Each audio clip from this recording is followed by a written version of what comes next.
everybody, and welcome back to my channel. I'm so excited to see you, especially our new friends.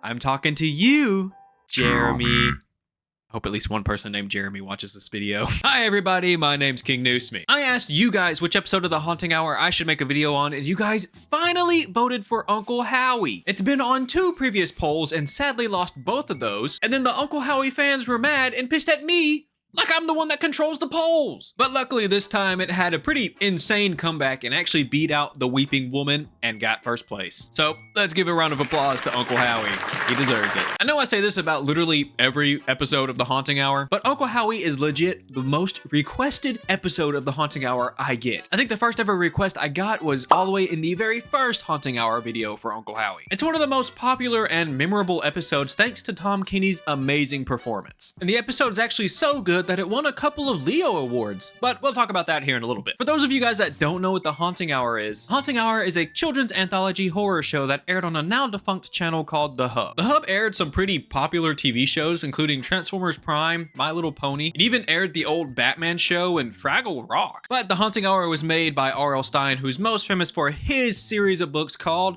Goosebumps. And the Haunting Hour is considered to be one of the scariest kid shows of all time. The show has a nice mixture of original stories as well as stories from the Nightmare Hour book and the Haunting Hour book. And if you enjoy this video, I have a whole freaking catalog of the most popular, the scariest, the wackiest Haunting Hour episodes in a playlist for you so kindly to watch. Uncle Howee is the last episode in season 3, and it actually aired a couple of days before Christmas in 2013. It was also a little bit ahead of its time. The episode turns a children's TV show into a horror story, and I couldn't really find much that had this premise before Uncle Howee. The only 2 I could think of was Candle Cove and Don't Hug Me, I'm Scared. I'm sure there were a lot of different shows that did that take way beforehand, but those are the only 2 I could think about. And like I said earlier, Tom Kenny plays the main antagonist in this episode. And if you somehow don't know who Tom Kenny is, you've definitely heard his voice. He's in literally everything. Look at this resume.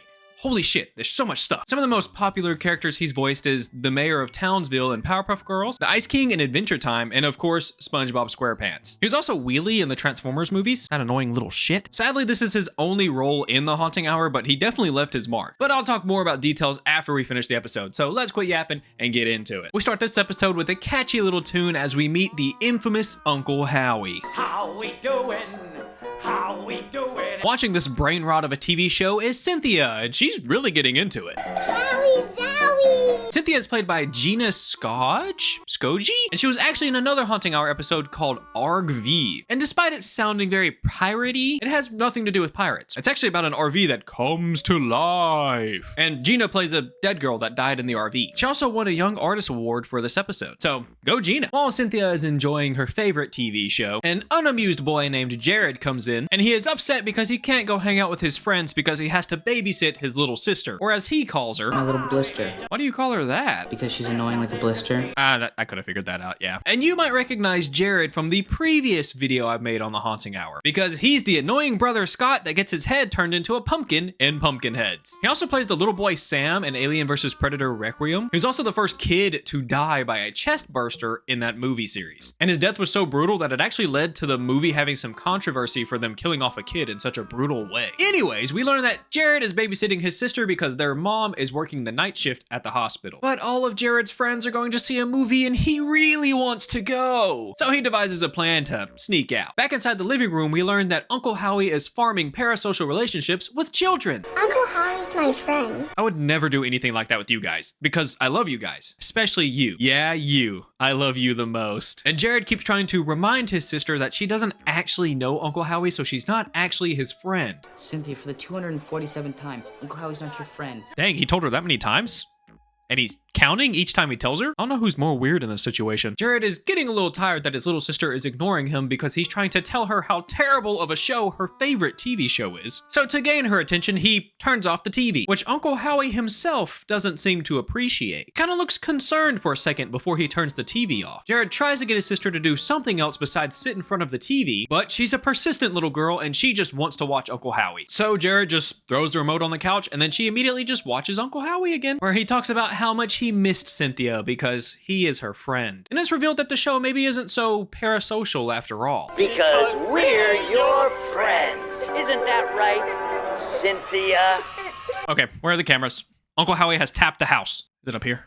Cut back to Jared, who plans to put his little sister in bed and then sneak out to go watch the movie with his friends, making it back before his mom gets home from her shift. So he goes downstairs to find his sister, and she's surprisingly not sitting in front of the TV rotting her brain away. Rather, she's sitting at the kitchen table, staring emotionless. You are so weird. Yeah, that's what I was thinking. The two are starting to get a little hungry, but luckily their mom left them $20 to buy a pizza. But Jared needs money to get inside his movie, so fish sticks it is! He doesn't even bother washing off a plate for his little sister before he plops count them, two fish sticks inside the microwave. It smells fishy. Yeah, no shit. What do you think fish sticks are gonna smell like? Apple pie? The fish sticks smell so bad that they summon Uncle Howee, who is there to teach kids how to eat right. Maybe Uncle Howee isn't so much of a bad guy, actually. But Jared finds it weird that the TV turned on all by itself, and that Uncle Howee knows that they were supposed to order pizza. Unless it's pizza. But it's just too weird for him, so he turns the TV off just in time for the fish sticks to finish. Ah, yes, disgusting fish sticks and milk. The meal of gods. Cynthia makes the right decision and decides not to eat the meal, which probably saved her from having wicked diarrhea later. Since Cynthia refuses to eat her dinner and his friends are kind of pressuring him to hurry up, he tells his little sister that she needs to go to bed now because he's in charge of the house and whatever he says goes. But she refuses and sits in front of the TV to watch Uncle Howee because she wants to watch Uncle Howee, and she's going to use her willpower to turn the TV on. But that's not how TVs work. Or is it? No, it's not. So he picks up Cynthia and carries her upstairs to get ready for bed. But that's when Uncle Howee turns on the TV and starts looking for Cynthia. I guess that is how a TV works. Jared tries to get Cynthia to put on her pajamas to go to bed, but she just gives him that emotionless blank stare. I'm starting to actually think her brain is rotted out, dude. She just stares emotionless unless Uncle Howie's in front of her. Luckily, when Jared steps out, she puts on her pajamas and then he tells her to go brush her teeth before she gets to bed. But she's not alone in the bathroom. What's going on in there?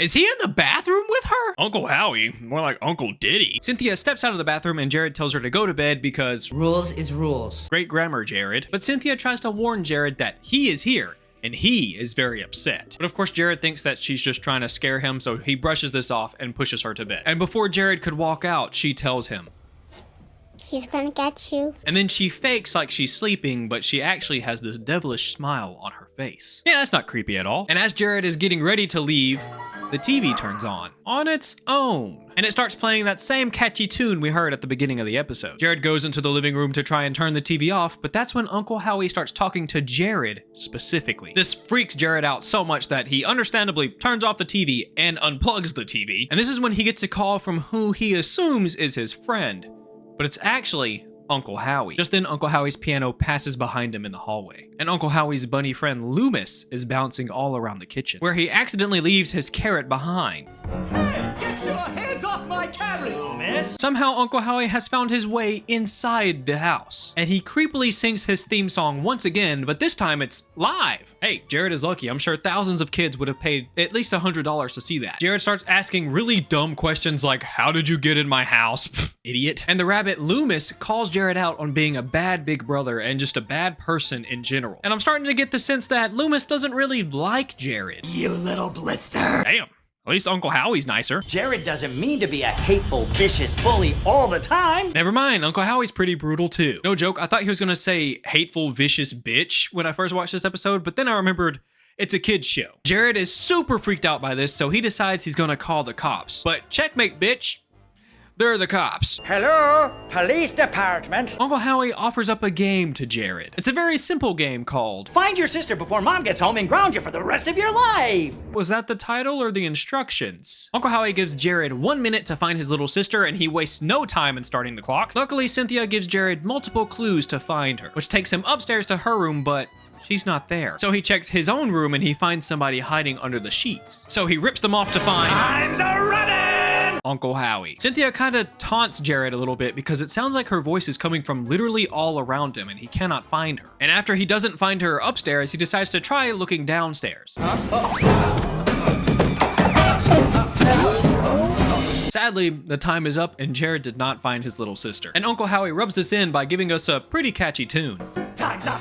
Time's up! Looks like you lost the game! And Jared is visibly upset that he lost his sister, so Uncle Howee tries to cheer him up by offering him some food. How about a fish stick? Hey, that one still looks better than the ones he tried to feed his sister. This is when Jared tries to find a rational explanation for everything that's happening. He thinks Uncle Howee broke into his house and somehow hacked his phone so he couldn't call the cops or anybody, which is reasonable, but he does not know how Loomis is moving around so much. So he finally asks them what do they want. And Uncle Howee says the most Uncle Howee thing ever. He just wants to be Jared's friend. So Jared reluctantly agrees. I can't hear you! Hey, that sounds familiar. I can't hear you!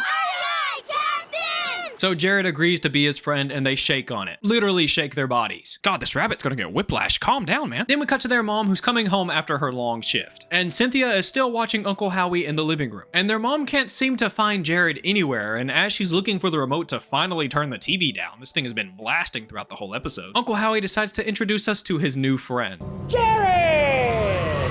There he is, Mommy. There's Jared. Jared has been turned into a literal puppet in the show, and he is forced to say cringe things like, How we doing? but I think Cynthia likes it. But her mom, not so much. That's how the episode ends. Probably one of the crazier endings to The Haunting Hour. It's definitely not the craziest, but it's probably top 10. And I'm gonna say it, Jared had it coming. Hey, karma just caught up to him, you know? It was being a terrible older brother to Cynthia. I mean, calling her his little blister until the very end when he thought he was going to lose her. Only feeding her 2 freezer-burnt fish sticks with milk? What are you thinking? At least give her like water.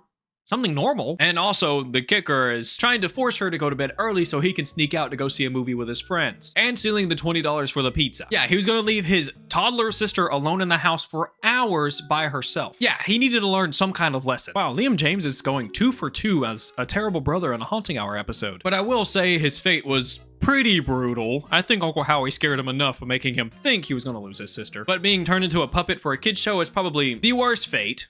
Period. But of course, Tom Kenny absolutely destroys the role of Uncle Howee. He is so energetic and absolutely insane throughout the whole episode, and he also does a great job at letting the evil side of Uncle Howee slip out every once in a while. A great example is when he first turns the TV off at the beginning of the episode. For a split second, you can see his face drop as he's like concerned, questioning, and probably a little upset. And this happens multiple times throughout the episode. You can catch him giving glares to Jared or just being creepy towards Cynthia. It was also really cool to see it because, as you guys know, I watched these episodes multiple times, and every time I watched it, I spotted something that I didn't notice the watch through before. I also love that Uncle Howee can just bend reality to his will. He's gotta be one of the most powerful characters in all of the Haunting Hour. Like, he is actually a cartoon character, and I'm sure they would have loved to show this ability more, but I heard whispers that the budget for this episode wasn't so high, and that's why it's only in a single house. But like I said before, the episode is actually really good. It does feel like it drags every once in a while. Like, we get it. He's trying to sneak out to go see his friend, to go see a movie. We understand that. You don't have to tell us that every 5 minutes. But they kind of make up for that by showing us a pretty goofy, wacky Uncle Howee every time we get a little bored. And they do balance the goofy and creepy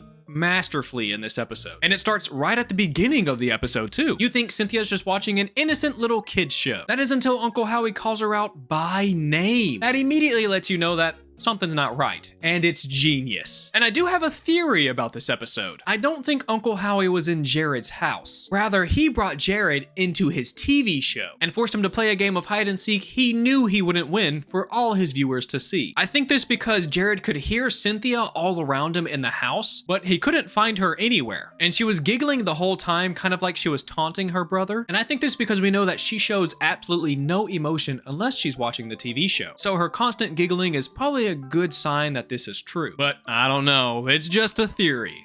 A Haunting Hour theory. Also, I wanted to mention that this episode was actually written by Rick Drew, who actually wrote a lot of the Goosebumps episodes. And some bangers too, like Night of the Living Dummy 2, It Came From Beneath the Sink, both Monster Bloods, Vampire Breath, but he did write a couple of stinkers like Go Eat Worms and Strained Peas, so sadly this was the only Haunting Hour episode he did write, but it does kind of feel like a lost Goosebumps episode. Let me know what you think about this episode in the comments below. Also, I want to thank Echo Arcade for these really cool Goosebumps dripping shelf hanger things. They're not sponsoring the video or anything, but they are made very well and they look really nice. They tie my shelf together really nicely. And I've messaged with them a little bit. They're very sweet. And if you want some for yourself, I'll put the Etsy link in the description below. I have a Patreon. The $5 members get bonus content plus videos a day early, maybe some pictures of my cats. Also your name right here on screen. I'm also lumping in YouTube members with that now. now. So YouTube members get everything Patreon members get. I do want to thank some longtime Patreon members like Cam the Frogman, Forgotten History, and Sammy the Squid. And on the flip side, I want to mention some new YouTube members, Lucifer Wolf, Trisha Owens, and Alicia Crunk. Thank you guys for supporting me directly. I appreciate you all. That's all I have for you today. So like the video if you liked the video. Thank you for watching the video all the way through. I appreciate you all, and peace.